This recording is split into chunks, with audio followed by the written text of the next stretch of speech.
रात के ठीक 11 बजे थे। तेज बारिश हो रही थी और बिजली कड़क रही थी। विशाल अपनी कार से घर लौट रहा था। रास्ते में उसकी गाड़ी अचानक बीच जंगल में बंद हो गई। चारों तरफ अंधेरा और बारिश की आवाज़ के अलावा कोई हलचल नहीं थी। नेटवर्क भी नहीं आ रहा था। उसने टॉर्च निकाली और इधर उधर देखने लगा कि शायद कोई मदद मिल जाए। तभी उसकी नज़र पेड़ों के बीच एक पुरानी हवेली जैसी कोठी पर पड़ी। हवेली बिल्कुल वीरान लग रही थी, लेकिन खिड़कियों में हल्की रोशनी चमक रही थी। भारी बारिश से बचने के लिए विशाल ने सोचा, चलो, जब तक गाड़ी ठीक नहीं होती, हवेली में रुक जाता हूँ। वह सावधानी से हवेली की ओर बढ़ा। दरवाज़ा अपने आप चर्र चर्र की आवाज़ करता हुआ खुल गया। अंदर प्रवेश करते ही ठंडी हवा का झोंका उसके चेहरे से टकराया। हवेली के अंदर पुरानी दीवारें, टूटी खिड़कियां और धूल भरे फर्नीचर थे। लेकिन सबसे अजीब बात यह थी कि दीवारों पर सैकड़ों बच्चों की तस्वीरें टंगी थीं। हर तस्वीर में बच्चे मुस्कुरा रहे थे, मगर नीचे एक ही बात लिखी थी, गायब। तारीख। तारीखें अलग अलग थीं, लेकिन हर तस्वीर बीते कई सालों की थी। विशाल के रोंगटे खड़े हो गए। हवेली में पहला सामना वह आगे बढ़ा तो उसे सीढ़ियों से किसी के भागने की आवाज़ सुनाई दी। उसने टॉर्च ऊपर डाली तो सफ़ेद फ्रॉक पहनी एक छोटी लड़की खड़ी थी। लड़की के हाथ में पुराना गुड़िया था। भैया, आप मुझे घर छोड़ देंगे? उसने मासूम आवाज़ में कहा। विशाल को अजीब लगा, लेकिन उसने हामी भर दी। तभी अचानक हवेली की सारी खिड़कियां बंद हो गईं और ज़ोर की आवाज़ गूंज उठी। गायब हो चुकी थी।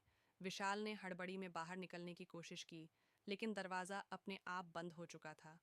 उसने जितना भी खींचा, दरवाज़ा हिला तक नहीं। तहखाने का रहस्य बचने की कोशिश में विशाल ने हवेली की तलाशी शुरू की। तभी उसे नीचे तहखाने का दरवाज़ा मिला।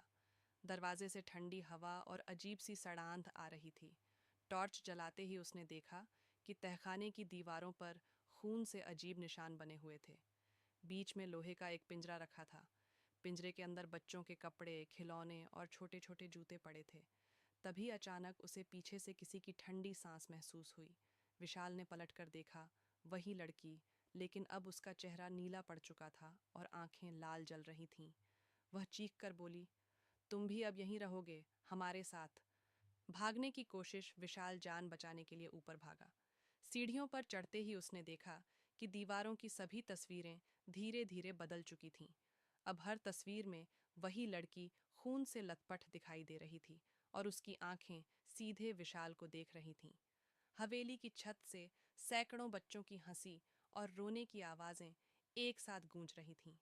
वह जैसे तैसे एक कमरे में छिपा। कमरे के बीचों बीच एक पुराना आईना रखा था। विशाल ने उस आईने में अपनी शक्ल देखी, लेकिन उसमें उसका चेहरा नहीं था। उसमें वही लड़की खड़ी थी और मुस्कुरा रही थी। आईने से लड़की ने धीरे से हाथ बाहर निकाला और बोली, अब तुम मेरे खेल का हिस्सा हो। अंतिम रहस्य। अचानक दरवाज़ा अपने आप खुला। विशाल घबराकर बाहर भागा और फिर से तहखाने में पहुंच गया। इस बार उसने देखा कि पिंजरे के पास एक पुरानी डायरी पड़ी थी। डरते हुए उसने डायरी खोली। उसमें लिखा था, इस हवेली के मालिक डॉक्टर माधवन थे। उन्होंने अमृता पाने के लिए बच्चों की बलि देना शुरू की। हर साल एक बच्चा गायब होता और उसकी आत्मा इस हवेली में कैद हो जाती। कोई भी यहाँ आया तो उन आत्माओं का शिकार बन जाता। विशाल के हाथ से डायरी गिर गई।